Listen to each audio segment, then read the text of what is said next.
What is up, guys? Welcome back to the Millennial Man Cave. I know what you might be thinking, Jeff, your voice does not match up to that video.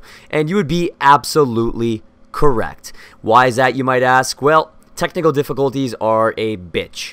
I will leave it like that. Essentially, when shooting this video, apparently the audio file got corrupted, did not convert over, and it just seemed like an episode that I needed you guys to see. So we will change things up here, and I will be doing it with a nice little narration. Now, I'll try and keep up with the video, so keep up with me and bear with me. Trevor Rogers here, still kicking it off on the Blue Jays roster. Matt Manning, Riley Pint, Sean Reed-Foley, Neil Rivera, Walker Sterling, Adonis Medina. Just look at the overalls here, guys. 90, 86, 86, 84, 81, 80, 79. The potential's all over A and B. I mean, it's a really good situation for us here. I'm very happy with the way the team was looking. And from a starting pitcher perspective, I felt very confident in what our team was going to be looking for. Neil Rivera, one guy I think I was pointing out just because I felt like, you know, he is one of our younger guys coming up. He's a top 50 prospect, as long with Buster Mojica and Willie De La Rosa, a guy we acquired via trade. Obviously, we did move on from one piece from our previous roster. It was McGridrum or McMahon, something. I don't know what the hell his name was, but we did move on from him, as you can see. And as I'm just looking through the rest of the roster here, giving you guys an idea of what is left over with our starting pitchers. So again, feeling very confident with these guys going into the season. Now, waiting for Jeff to turn over here to relief pitchers. Apparently, I'm very, very interested in this Neil Rivera fella and Walker Sterling. I think I was just more so going over the depth perspective of what we had to look. Oh, whoa, there it is. The big acquisition, Arthur Ragsdale, who I did go acquire from the Pittsburgh Pirates. He's a guy I did look out for a very, very long time. You know, I really felt like this was a guy who might be able to help us out. With his 90 overall, 25 age, A potential, he was a major acquisition I felt like I have to have. And if I'm not mistaken, that starting pitcher we moved on from was one of the reasons why we were able to make this magic happen. Dan Altavilla was a piece I was able to acquire, 33, 86 B potential. A guy who's going to hold us over. Julian Fernandez, kicking over from last year, 30, 86 B potential. Zach Birdie just underneath him there, 31, 86 B. Miguel Castro, we acquired a couple years back, 31, 85 B. Dan Norris, who's been absolutely stellar for us since we acquired him. Nice little Blue Jay reacquisition, if you will. 32, 84 and a B. And our youngin Marlon Dwyer, who I was hoping would pan out soon. Not really much more depth there under relief pitchers. Something that I was going to have to reassess come, you know, as the season went on based on how they perform. Closing pitcher, Vinny Pineda, who we did acquire a few years back, moving on from that other closer that we had, I believe was Diaz, you know, 25, 91, great potential. And Kevin Porter, who we drafted, I believe, a season or two ago, Double-A, and has a great potential with great growth. Catchers, Batista, Ezel, and Hessman were still going to throw it down for us. And William Littner was the young guy who we had to watch out for. Not too much left over for the rest of the catchers, as you can see.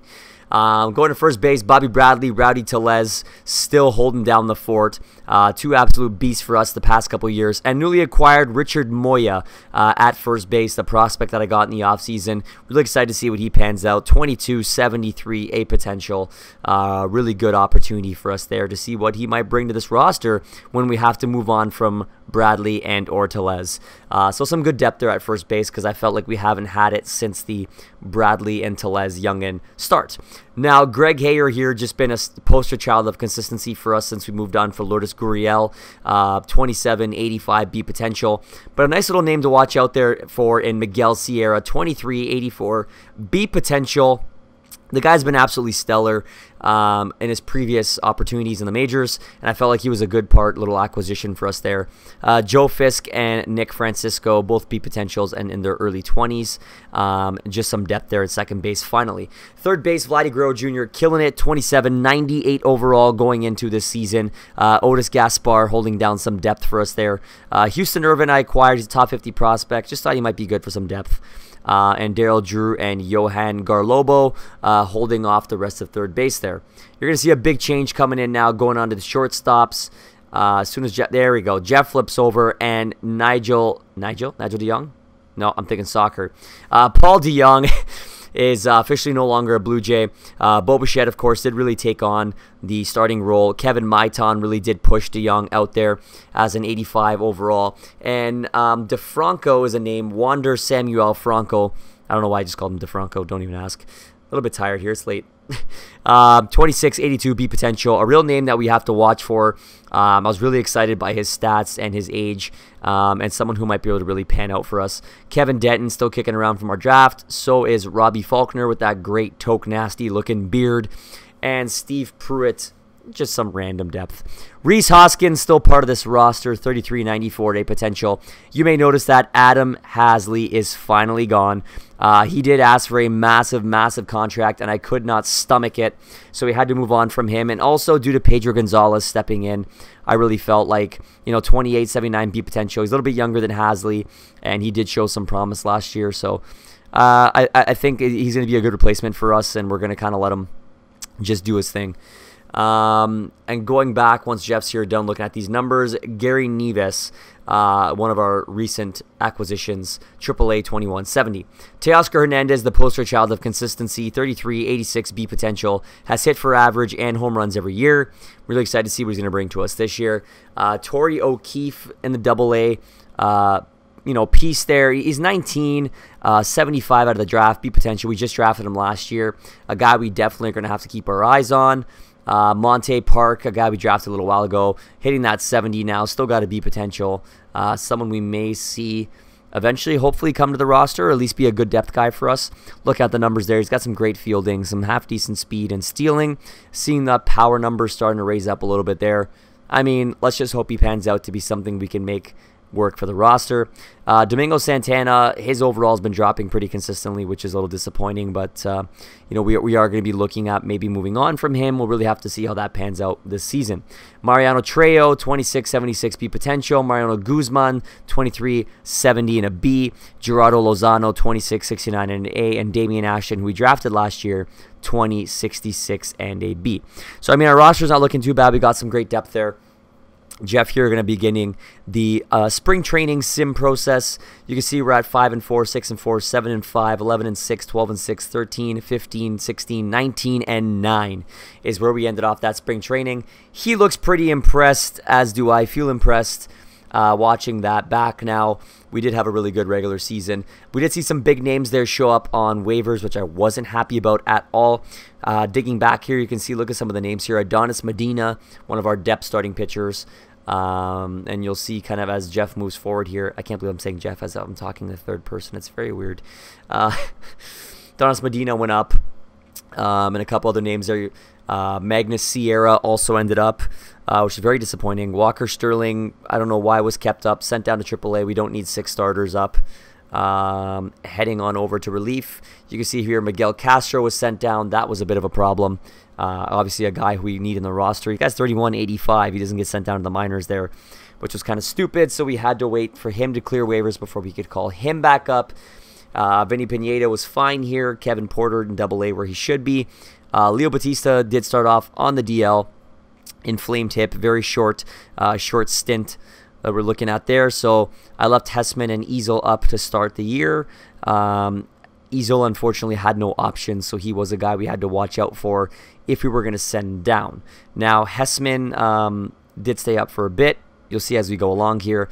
Bradley and Tellez obviously were going to be up for us as our first baseman. They both killed it. Here was a big one that I was terrified of. Miguel Sierra put on conditional waivers going down to the minors. Look at this gentleman's contact. He's got some half-decent power. I mean, he's a contact hitter. To see 47s are pretty good. He's got good speed and stealing. I was very scared that we were going to lose him, and you'll have to find out if we do as we go forward here. So we had Vlad Guerrero Jr. stayed up. Bichette, Maiton, and Franco. We're going to hold down the fort here at shortstop. No use sending high one of these guys down. So we did hold them up as our shortstop options. Maiton and Franco both have the ability, or at least Maiton, to play third base, Franco to play second base, essentially replacing the loss of Paul DeYoung. these were two guys I was very, very excited about to have on the roster. Moving on to left field, Rhys Hoskins kicking it around there with Gonzalez, Santana, and Hernandez obviously going to be up.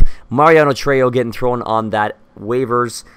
Wasn't exactly happy with that at all, to say the least, because those are guys who we felt like could definitely be helping us out for some depth, or at least a potential trade. Who knows? Getting into the season now, starting off, seeing if these guys are going to clear waivers. We lose to Boston. Taking a look here, we weren't able to see if the waivers were done yet, so we kept simming through to get that whole piece sorted out. So seeing Castro cleared waivers, Sierra cleared waivers, those were two that made me really happy. And as you can see, the season did not start off very well at 1-4, losing series against Boston and Baltimore. And had a quick look through here to ensure the right starters were in the right places. Walker Sterling, obviously, got sent down to the minors. Neil Rivera, even though he started off a little bit of a less overall, was going to stay up with the big show this year and give it his first shot at seeing what kind of success he could bring to this team. Looking at the relievers here, Miguel Castro obviously had to get called back up, at that 30 potential, or 30 age, 30-31, like 80-odd potential. Didn't make sense. So having too many of these catchers up was the move we had to make. Hessman finally getting sent down to the minors over Easel due to the no options issue finally arose, and Easel got the start this year in the majors. Looking through here, Sierra did start in the minors. You can see Bichette, Maitan, Franco, Vlad Jr., Rhys Hoskins, Hernandez, Santana, and Gonzalez starting at that outfield spot for us. So rolling back here, you can see Jeff is getting into some action, getting Miguel Castro back up to the major leagues. Now, here's your rosters versus right-handed pitcher. Vlad Guerrero Jr. leading off, not entirely sure why. Bradley, Hoskins, Tellez, Hernandez, Santana, Bichette, Batista, and Wander Samuel Franco. A great name, by the way. Loving that one. I did the entire episode. And finally looking at left-hand pitchers here, Hayer, Santana, Hoskins, Tellez, Vlad Guerrero Jr., Kevin Maitan, Bo Bichette, Gonzalez, and I believe Hayer was that last one. Rolling on through here now, we're going to get that sim started again to get the season underway.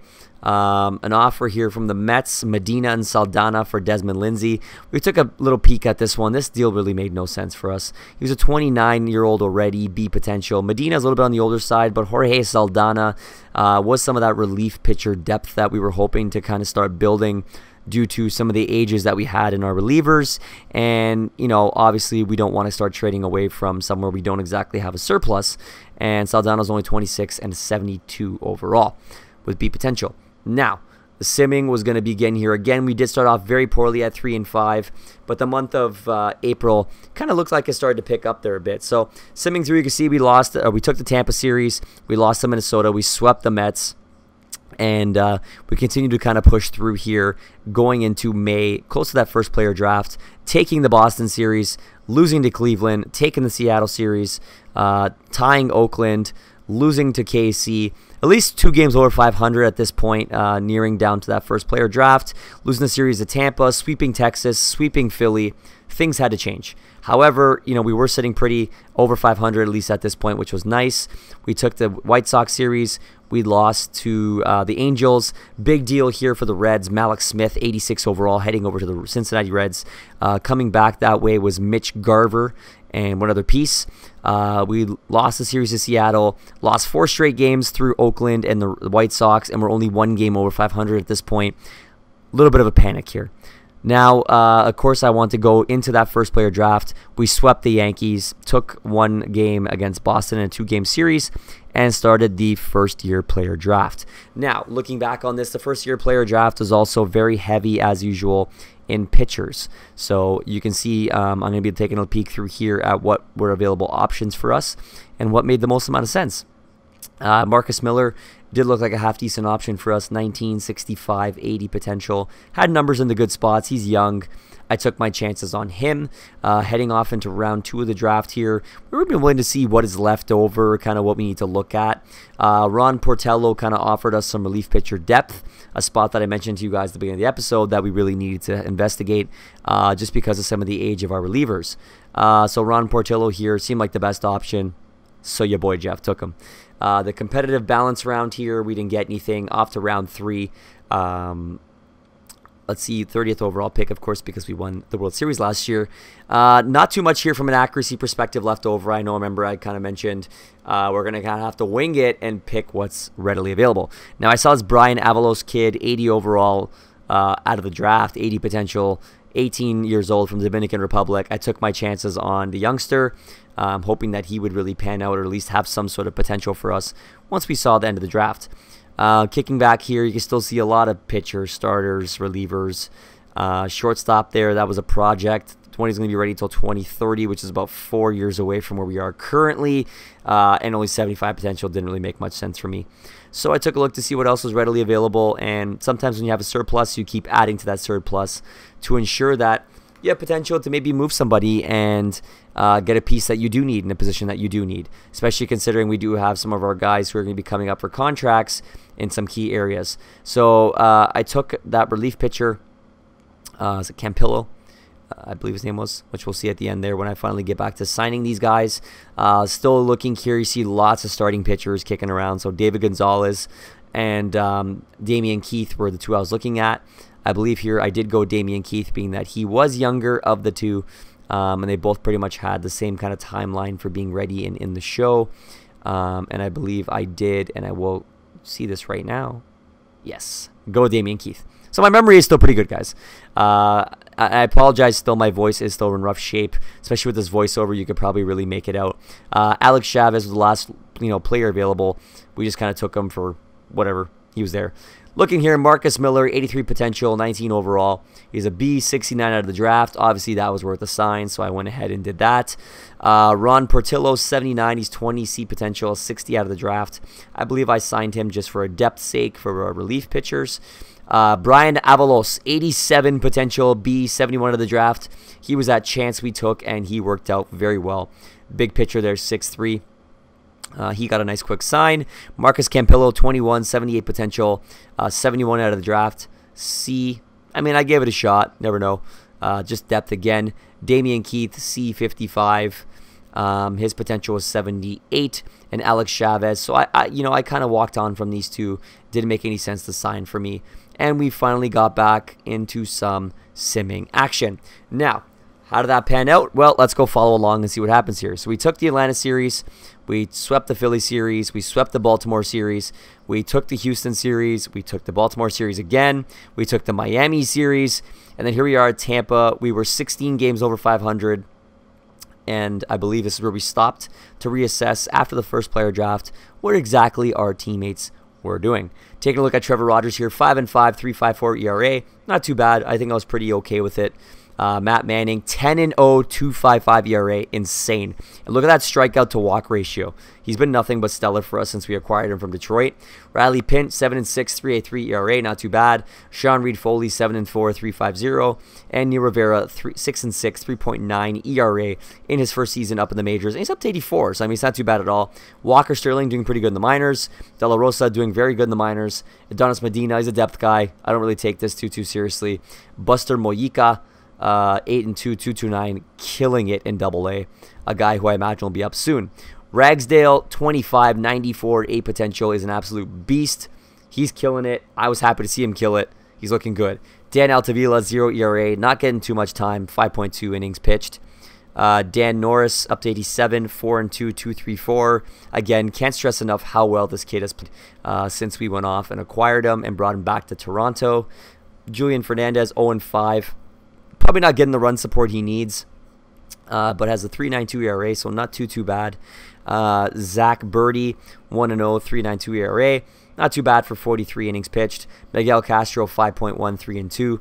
And I know at this point I said we definitely needed to watch him to see, what he's going to be bringing us going forward. So maybe they were onto something when they sent him down at the beginning of the year.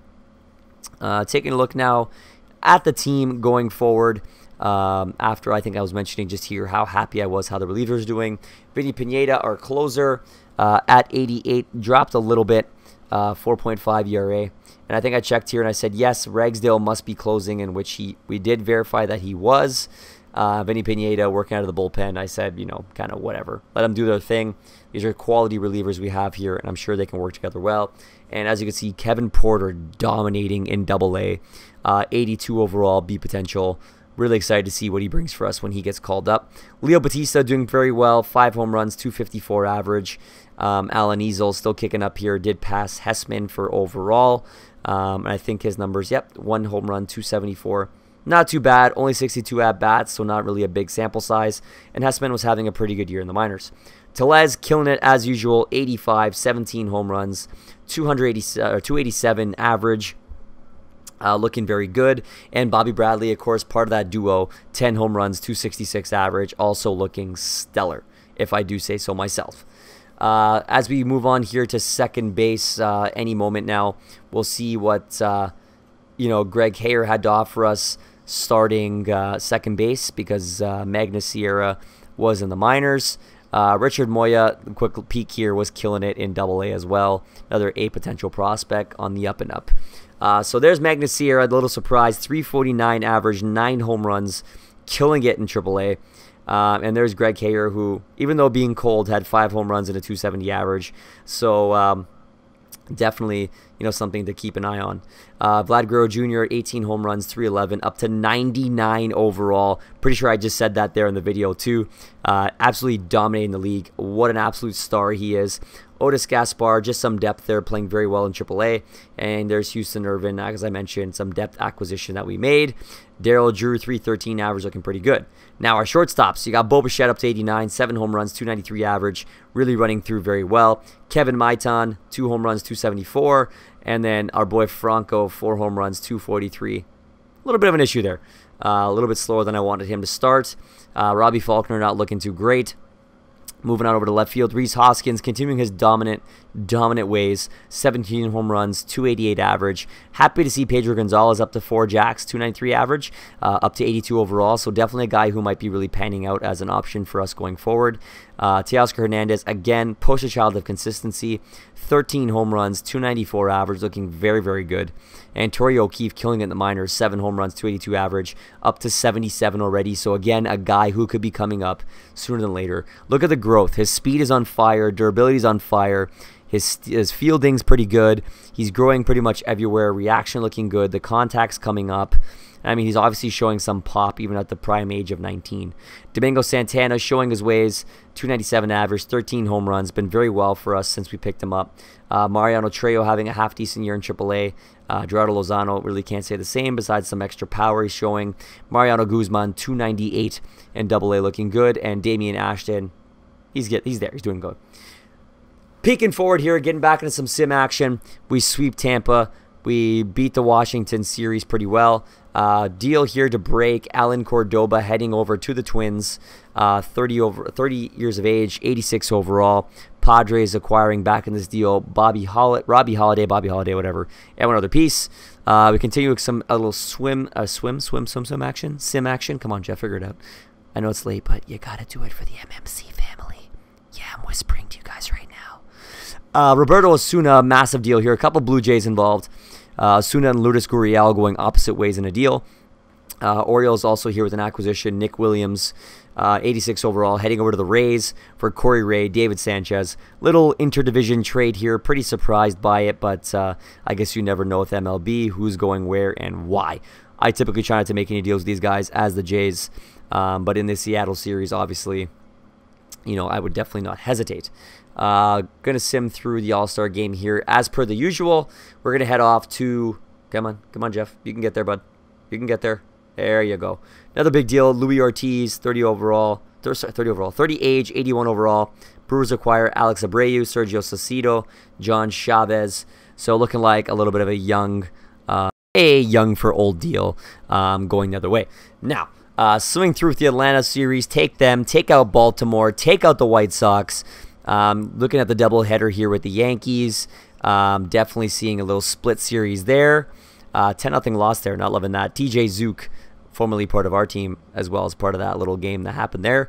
Looking through here, what else we got going on? Trade deadline, we stopped here to reassess. We lost our first game against Tampa. Taking a peek now to see what deals we might have to make. We were 10 games over 500 to the Orioles at this point, 15 through the rest of the guys, and 19 from the Yankees. Feeling pretty confident at this point that the boys really did turn it around towards the back end of the season. Heading over to the roster now to see what moves we might have to make. So Rogers, 7-8, 382. looking pretty good. Matt Manning, still the story here, 13-2, 3.03 ERA, looking absolutely fantastic.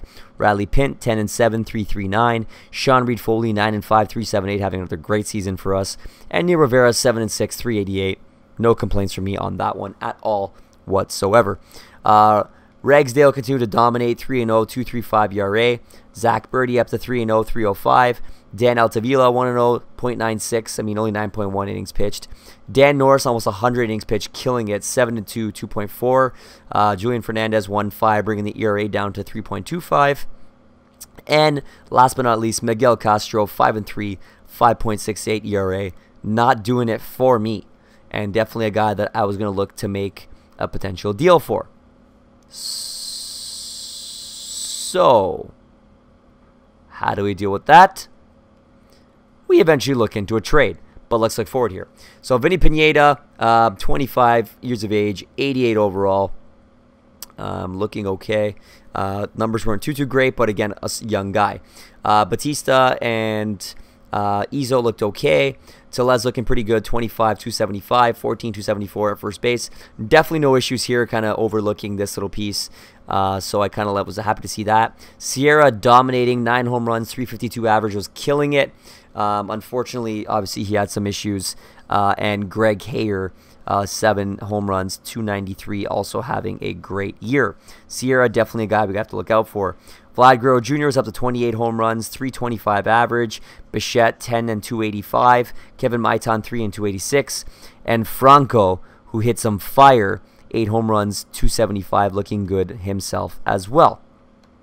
Pushing forward here, Rhys Hoskins, 24 home runs, 295. Considering, you know, he's getting up there in age, he's still killing it for us.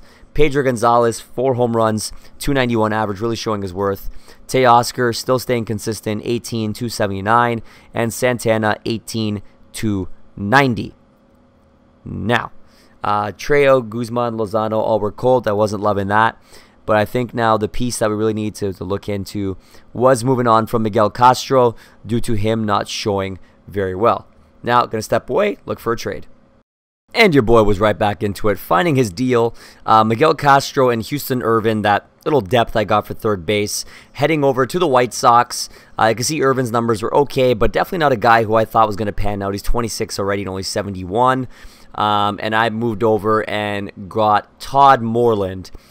23 B potential, 84 overall reliever. Just adding to that depth that I expected to be on a team, bringing him back over our way. Minor deal there, not too much needed, and made sure that he was in the lineup. There he is, holding strong, 84, having a pretty good season for the White Sox. Now part of a hopeful winning team. Getting back into the sim action here, let's see what we had coming up for us. So, we were 69 and 40. We're 30 games over 500 at this point after that last win. The Brewers came around for a call. And Steven Perez, a cold player for Mariano Guzman. The numbers look at it. It doesn't add up. B potential for a C potential. Yeah. As you can see, I'm looking at the screen. Look at the screen.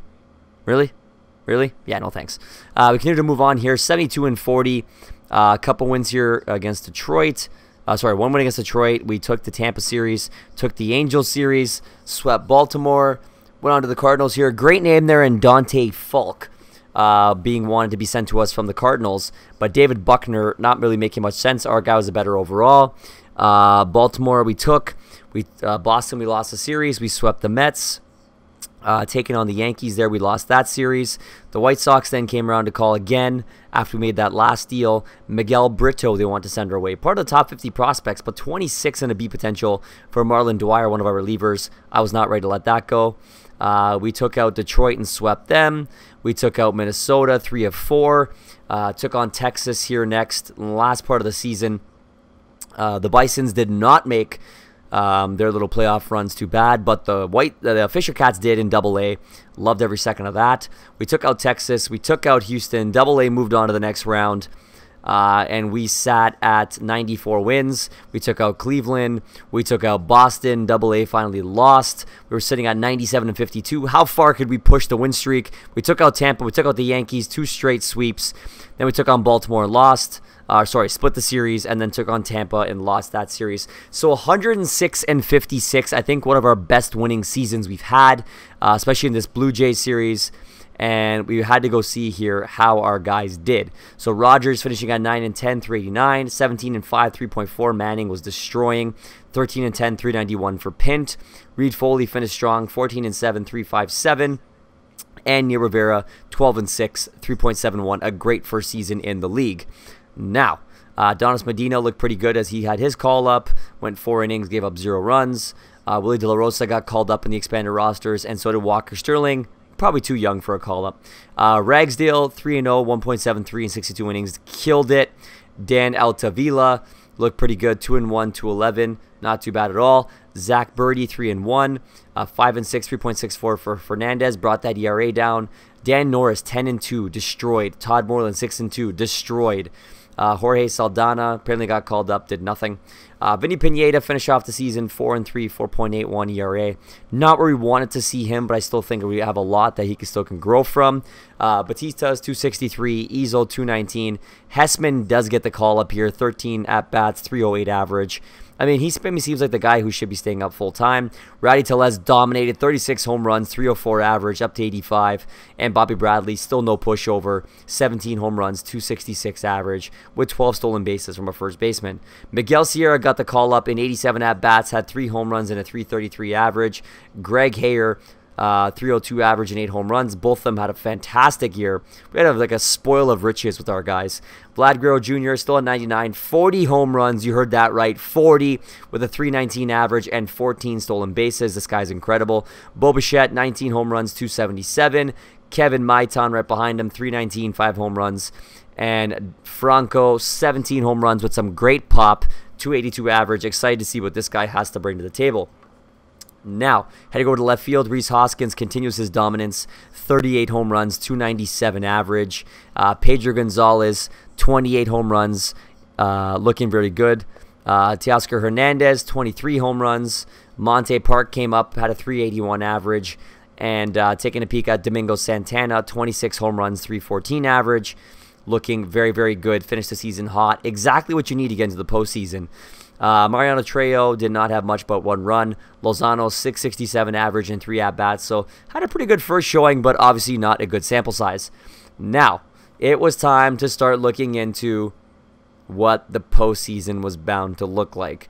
Obviously, you know, we wanted to do the best we could, and we finished 19 games over the second people in our division in the AL East, and went as high as like 20-odd games, which is ridiculous. So obviously we dominated this. Now it was time to see who we were going to take on in the first round of the postseason, and that team was the Houston Astros. Trevor Rogers against JB Bukowskis. Are you guys ready? Are you guys ready? Come on, Jeff. Let's get that first sim going, bud. Here we go. 10-6 victory. What do we got next? Manning against Brady Rogers. That's another victory. And for the sweep, Riley Pint against Tom Melville. No dice. Going again here, Rivera against Paulino. That's the W. Heading on to the next round against the Twins. Let's see how round number 2 went in store. Trevor Rogers here against Robert Stevenson. Can we get a W? Nope, that's a loss. Matt Manning against Steven Gonzalez. Back in the W column there. Big win for the Jays. Riley Pint against Richie Moore here. Come on, boys. Riley Pint. Boom diggity, that's a huge win, 14-4. Neil Rivera here back up against Fernando Romero. That's a giant win. And Trevor Rogers back up against Adalberto Maia. Can they do it? Yeah, buddy. Jays are going on to the World Series again, taking on the Arizona Diamondbacks. So Trevor Rogers back up here against Alex Hansen. Can we take a W? No guy. Dan Norris taking the loss there. Matt Manning up here against Robert Gesselman.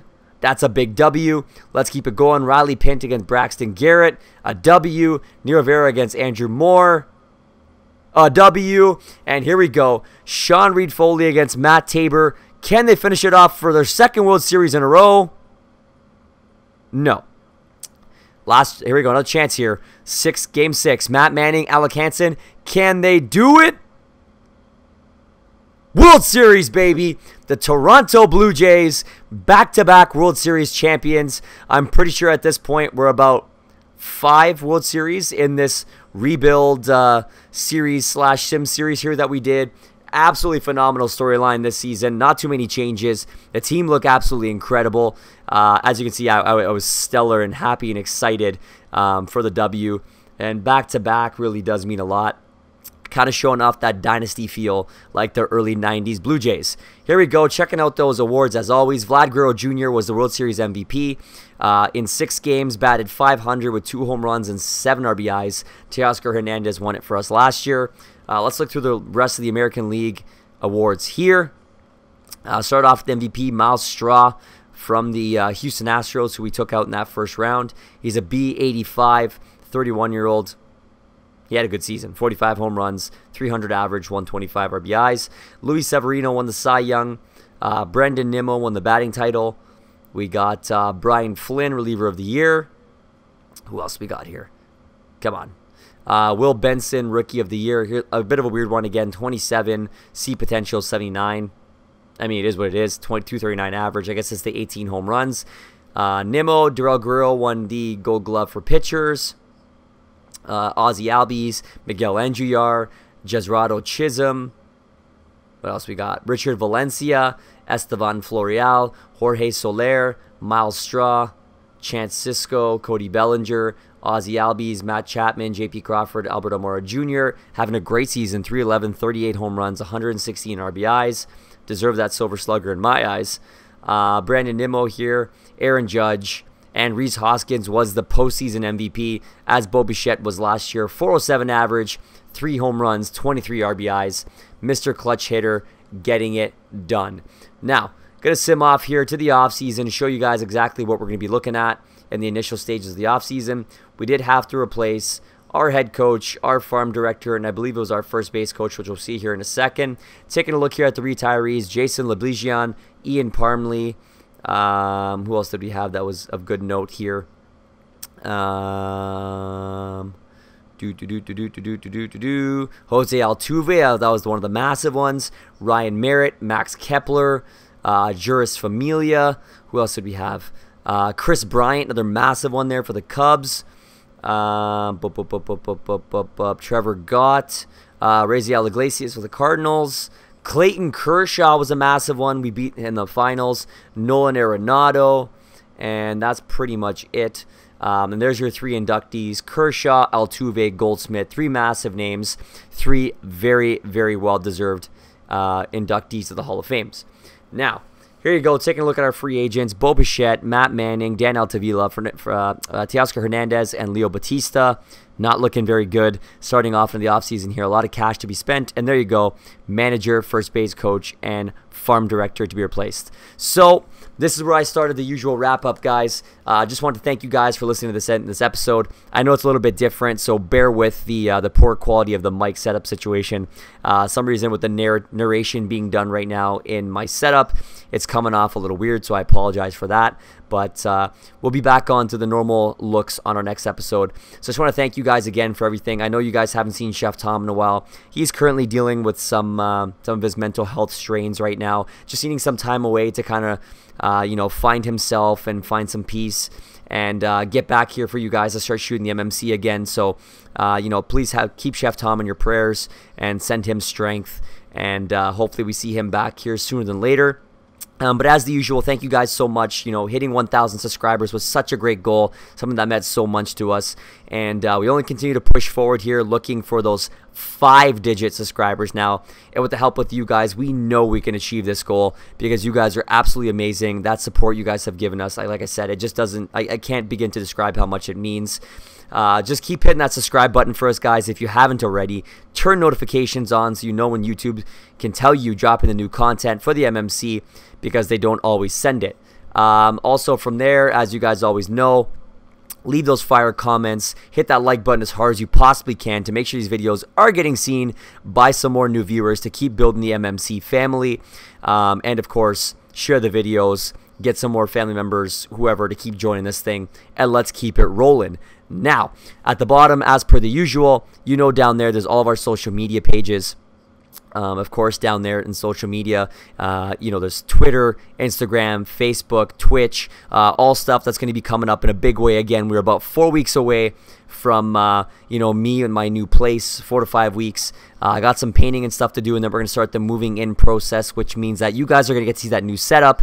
And if you're not subscribed, you're not going to get to see that new setup video and just how the new room looks. I'm really excited to see what it looks like, guys, and how I'm going to be able to bring you guys some better quality stuff. And just from an all-around side, it's going to be awesome.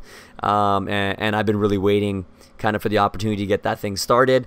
But yeah, make sure you go follow those social media pages. And as well, you got our partners, Clutch Chairz and Insane Labs. Got some great promo codes down there for you guys to save some money on some great products. And, it's MMC approved. We wouldn't be able to do what we do for you guys unless we were able to have some great stuff like this backing us up. And of course, as always, please go check out the store at Redbubble. They got some great quality products there, guys. They do ship internationally and worldwide, so do not worry where you are. If you want to get your hands on some MMC merch, it is readily available for you. The prices are great. They got a great array of products that you can put our logos on. We got Shawarma Nation, we got the MMC logo, and of course we got the Millennial Man Cave in that amazing plaid. So guys, go check it out. If you do, please send us a photo of you rocking it. We want to show you guys some love. So I'll leave you here, guys. Thank you again for dropping by.